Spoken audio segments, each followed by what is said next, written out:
अस्सलाम वालेकुम dear students. हम MDK 2024 टेस्ट MCQs की डिस्कशन स्टार्ट कर चुके थे, जिसमें हम एपिसोड नंबर 3 तक कर चुके हैं और आज का एपिसोड है एपिसोड नंबर 4। इस एपिसोड में हम कुछ MCQs डिस्कस करेंगे।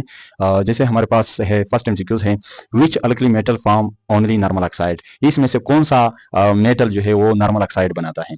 अगर हम देखें तो हमारे पास है वो मेटल नॉर्मल ऑक्साइड बनाएगा, ये याद रखें, जो कोवेलेंट कैरेक्टर शो करेगा, जिसका साइज सबसे कम हो, यानी साइज किसी मेटल का, किसी एटम का कब कम होगा, जब वो टॉप पे होगा। तो अगर हम देखें तो सबसे टॉप पे कौन सा है, लिथियम है। और ग्रुप 1A एलिमेंट्स में तो उसमें कोवेलेंट कैरेक्टर आ जाता है, उसकी इलेक्ट्रोपॉजिटिविटी जो है वो थोड़ी कम होती है, ठीक है। तो इस वजह से वो नॉर्मल ऑक्साइड बनाएगा। नॉर्मल ऑक्साइड क्या होता है, ये Li2O, जिसमें ऑक्सीजन पे कौन सा चार्ज होता है, ऑक्सीजन पे इस पे +1 और ये 2 है, तो ये हो गए +2, और ऑक्सीजन 1 है तो इस पे चार्ज हुआ -2। तो नॉर्मल ऑक्साइड उसको कहा जाता है जब ऑक्सीजन पे -2 चार्ज हो, उसे कहते हैं नॉर्मल ऑक्साइड। जब ऑक्सीजन पे नॉर्मल ऑक्साइड जब ऑक्सीजन पे -1 चार्ज हो तो उसे कहते हैं पर ऑक्साइड। पर ऑक्साइड जब ऑक्सीजन पे -½ चार्ज हो तो उसे कहते हैं सुपर ऑक्साइड, ठीक है। ये भी आ सकता है, आपसे पूछा जा सकता है कि ये सुपर ऑक्साइड है, ये नॉर्मल ऑक्साइड है, ये क्या है, ठीक है। इस तरह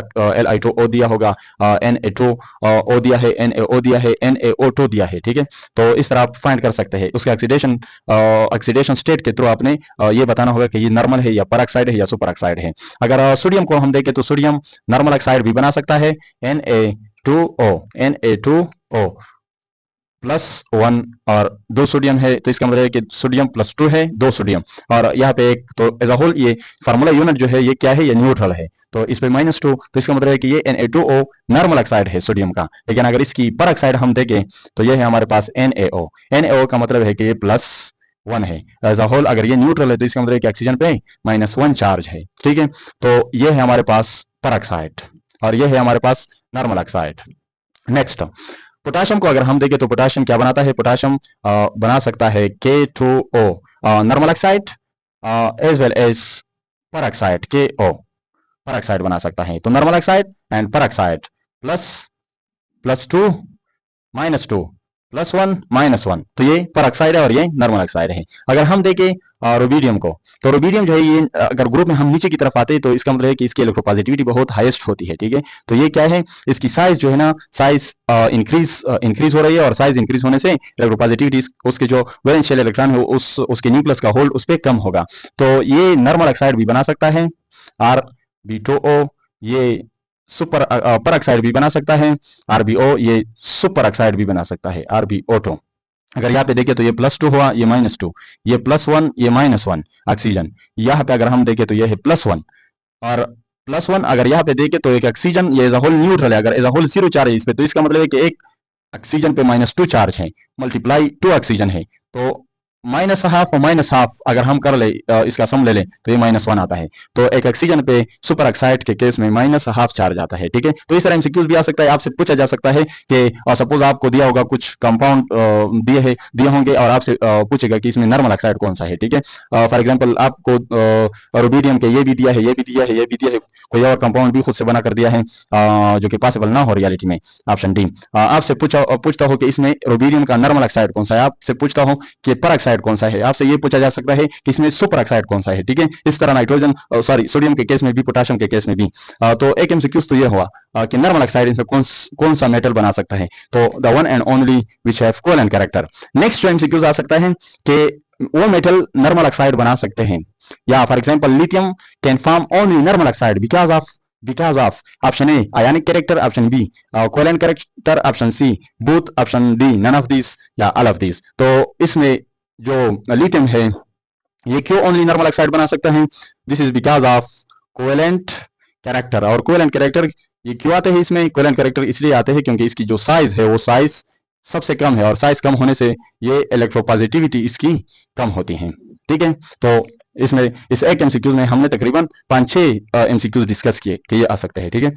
नेक्स्ट हमारे पास pyridine belongs to which class of the organic compound. Pyridine जो है ये हमारे पास एक ऑर्गेनिक कंपाउंड है, और हमसे पूछा जा रहा है कि इसमें से ये कौन से क्लास ऑफ ऑर्गेनिक से बिलोंग करता है। अगर हम देखें तो ऑप्शन है होमोसाइक्लिक। होमोसाइक्लिक किसे कहते हैं, होमोसाइक्लिक उसे कहते हैं कि वो रिंग फॉर्म में हो, रिंग फॉर्म में चाहे जितने भी कार्बन एटम हो उसमें, सपोज मैंने 6 कार्बन एटम उसमें शो किए, 5 भी शो कर सकते हो, 3 भी शो कर सकते हो। At least for ring formation the number of carbon atom must be 3, ठीक है। तो होमोसाइक्लिक, इसमें सारे उसके साइकिल उसके रिंग में, यानी होमो का मतलब है सेम, एक जैसे, same. Cyclic means in ring form, जो रिंग फॉर्म में हो। लेकिन यहाँ पे पायराडीन की स्ट्रक्चर अगर हम ड्रा कर लें तो पायराडीन की स्ट्रक्चर जो है वो कुछ यो है, वो कुछ यो है, इस तरह, ठीक है, पायराडीन। तो यहाँ पे साइकिल के अंदर कौन सा आइटम आ रहा है हमारे पास, एन आ रहा है, नाइट्रोजन आ रहा है। लेकिन होमोसाइक्लिक ये ऑप्शन रॉन्ग, क्योंकि इसमें साइकिल के अंदर सारे एक जैसे आइटम होने चाहिए। नेक्स्ट है हमारे पास एलिफेटिक। एलिफेटिक है कि नहीं, एलिफेटिक, एलिफेटिक जो है ये हम किसे कहते हैं ऑर्गेनिक नोमेनक्लेचर में, ये स्पेशली हम ओपन चेन हाइड्रोकार्बन्स को कहते हैं एलिफेटिक, ठीक है। Next alicyclic.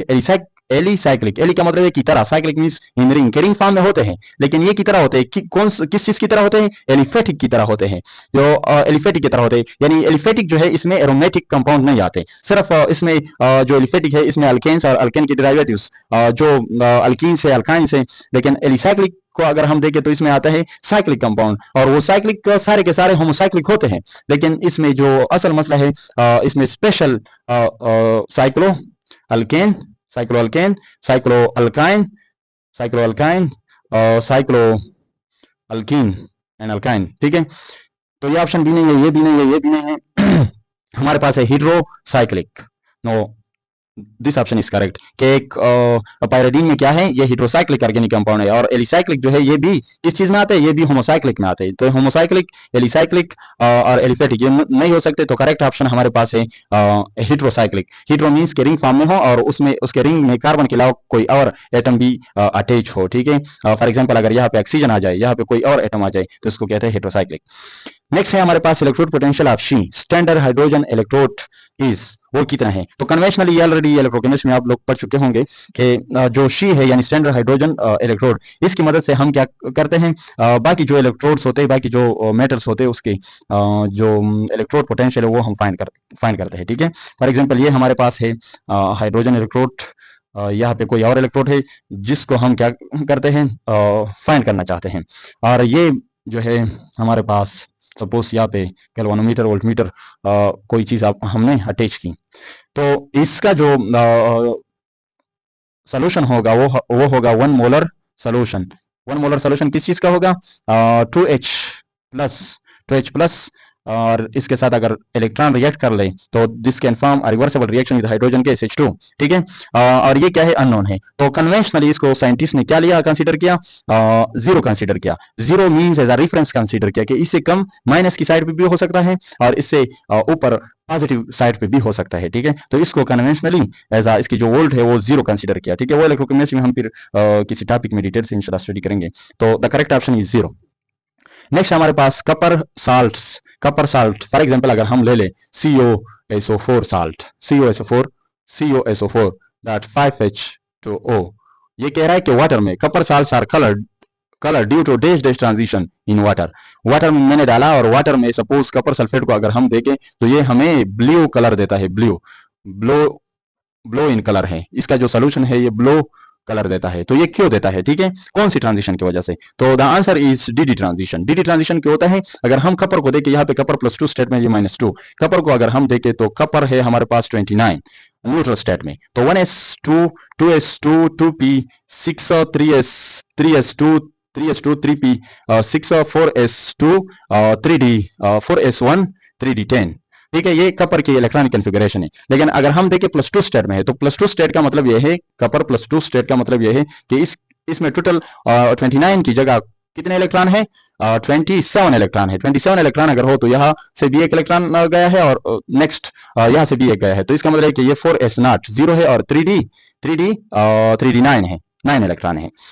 तो इसको हम कहते हैं हायर लेवल पे क्रिस्टल फील्ड थ्योरी, CFT, और इसको कहा जाता है लिगेंड फील्ड थ्योरी, ठीक है। तो अगर क्रिस्टल फील्ड थ्योरी की तरफ हम आ जाएं, सपोज इसके जो डी सबशेल के जो ऑर्बिटल है वो है हमारे पास 5 1 2 3 एंड 4 5 ऑर्बिटल है। dx² minus dx² dash y² dxy dxz dyz dz², ठीक है। तो यहाँ पे अगर हम इलेक्ट्रॉन को रखें 1 2 3 4 5 6 7 8 एंड 9। तो ये इस तरह स्प्लिट हो जाता है टीटो जी, टीटो जी। यहाँ पे शायद दिखाई ना दे रहा हूं तो मैं थोड़ा यहाँ पे लिख देता हूं। ये टू स्टेट्स में, यानी हायर एनर्जी स्टेट और lower energy state. This is based upon the law of conservation of energy. The laws of energy, the loss of energy is equal to the gain of energy. जो 3 orbital होते हैं वो energy loss कर देते हैं, ठीक है, during bond formation, और जो बाकी 2 है वो उस जो 3 लॉस कर देते हैं एनर्जी, वो बाकी 2 गेन कर देते हैं और वो हायर एनर्जी स्टेट पे चले जाते हैं। इसको हम कहते हैं T2G ऑर्बिटल्स। इन दोनों को हम कहते हैं EG ऑर्बिटल, ठीक है। यहाँ पे अगर हम देखें तो 2 इलेक्ट्रॉन 2 इलेक्ट्रॉन 2 इलेक्ट्रॉन 6 इलेक्ट्रॉन हुए, 1 2 और टोटल 8, और दिस इज 9 इलेक्ट्रॉन। तो यहाँ पे अगर हम देखें तो एक एम्प्टी स्पेस है, होल है, हमारे पास होल मौजूद है। तो जब लाइट इस पे पड़ती है इस सोल्यूशन पे, तो वो एनर्जी जज़ब करती है ये इलेक्ट्रॉन, यहाँ पे ये इलेक्ट्रॉन या ये इलेक्ट्रॉन या ये इलेक्ट्रॉन। तो ये जब एनर्जी जज़ब करती है, एब्जॉर्ब्स एनर्जी फोटॉन, तो ये इलेक्ट्रॉन जो है ये ऊपर यहाँ पे आता है, यहाँ पे, या ये इलेक्ट्रॉन किसी भी, ये सारे सेम एनर्जी स्टेट पे मौजूद है, तो ये इलेक्ट्रॉन यहाँ पे आ जाता है। तो ये जब ये इलेक्ट्रॉन यहाँ पे आ जाता है तो यहाँ पे होल क्रिएट होता है। तो एनर्जी जज़ब होने के बाद ये फिर ये इलेक्ट्रॉन ये एक्साइट हुआ, एक्साइट, फिर डी एक्साइटेशन, ये इलेक्ट्रॉन फिर क्या होगा, डी एक्साइट होगा, डी एक्साइट, और डी एक्साइटेशन के नतीजे में जो इलेक्ट्रॉन ऊपर गया था वो फिर नीचे आ रहा है, यहाँ से गया और फिर नीचे आ रहा है। तो यहाँ पे क्या होता है, एनर्जी फोटॉन इमिट होती है, फोटॉन यहाँ पे एनर्जी इमिट होती है, और ये जो फोटॉन इमिट होता है ये इसका क्या शो करता है, कलर शो करता है, ठीक है। नेक्स्ट है हमारे पास the addition of HBr to isobutylene, isobutylene mainly gives isobutylene का जो स्ट्रक्चर है, अगर हम वो देखें तो वो है हमारे पास CH3CH3CH2, इस तरह स्ट्रक्चर है आइसोब्यूटाइलिन की, ठीक है। तो ये कहता है कि HBr ये पॉजिटिव पोर्शन है, ये नेगेटिव, पार्शियल पॉजिटिव, ये पार्शियल नेगेटिव पोर्शन है। तो हमने मार्कोनिकॉफ रोल पढ़े हैं सेकेंड ईयर में, ठीक है, मार्कोनिकॉफ रोल। वो कह रहा है कि इसमें अगर एक पार्शियल पॉजिटिव और एक पार्शियल नेगेटिव है, तो इसमें जो हाइड्रोजन है वो हाइड्रोजन उस साइड पे जाएगा जिस साइड पे ज्यादा हाइड्रोजन एटम अटैच हो। तो यहाँ पे कोई भी हाइड्रोजन एटम नहीं है, कार्बन अटैच है इस कार्बन को। यहाँ पे अगर हम देखें तो ये हाइड्रोजन है, यह हाइड्रोजन है, तो ये हाइड्रोजन उस साइड पे जाएगा। तो इसका मतलब है कि ये बॉन्ड इस साइड पे ब्रेक होगा, ये माइनस होगा और ये पॉजिटिव पोर्शन बनेगा। तो ये ब्रोमीन यहाँ पे अटैक करेगा, नेगेटिव है, और ये H यहाँ पे अटैक करेगा। तो हमारे पास जो रिजल्टेंट प्रोडक्ट बनेगा वो होगा CH3Br, और यहाँ पे क्या होगा CH3, ठीक है। तो अगर हम देखें तो हमारे पास ये एक कार्बन, ये सेकंड, ये थर्ड, और ये क्या है, ये कार्बन नेक्स्ट 3 का कार्बन एटम को अटैच है। तो इसको कहा जाता है टर्शरी ब्यूटाइल ब्रोमाइड, या इसका जो आयुपेक नेम है वो है 2-ब्रोमो-2-मिथाइल प्रोपेन, 2-ब्रोमो-2-मिथाइल प्रोपेन। लेकिन यहाँ पे आयुपेक नाम नहीं दिया है, यहाँ पे कॉमन नाम दिया है tertiary butyl bromide. This is the correct option. Tertiary के 4 जो कार्बन एटम है वो मजीद 3 कार्बन को अटैच है, 3 कार्बन एटम को अटैच है, 1 2 3 टर्शरी, ठीक है। The reaction of alcohol with sodium produces, अगर अल्कोहल को सोडियम के साथ रिएक्ट किया जाए तो कौन सा प्रोडक्ट बनता है। अगर हम एक एग्जांपल ले ले, फॉर एग्जांपल मैं एग्जांपल लेता हूं सिंपल CH3OH। तो this is the negative portion, this is the positive portion, और इसको मैं सोडियम के साथ रिएक्ट करता हूं। तो सोडियम के साथ अगर हम इसको रिएक्ट कर लें सपोज, तो ये हमें जो रिजल्टेंट प्रोडक्ट देगा वो होगा CH3ONA। This is the negative portion, this is the positive portion, ठीक है, negative portion and this is the positive portion, ये दो, और जो सोडियम के इलेक्ट्रॉन होंगे 2 इलेक्ट्रॉन, वो एक हाइड्रोजन एक इलेक्ट्रॉन रिसीव कर लेता है और दूसरा हाइड्रोजन, क्योंकि ये 2 रिएक्टेंट्स हैं। तो इससे जो आइडेंटिफिकेशन होगा इसका वो होगा H2 गैस रिमूव होगा, और प्रोडक्ट कौन सा बनेगा, सोडियम अल्कोक्साइड। सोडियम अल्कोक्साइड, यहाँ पे मैंने मिथानॉल के साथ रिएक्ट किया, तो अल्कोक्साइड कौन सा अल्कोक्साइड होगा, मिथॉक्साइड होगा। तो the correct option is number first, sodium hydroxide and alkane, ether aldehyde, sodium alkoxide. This is the correct option, sodium alkoxide.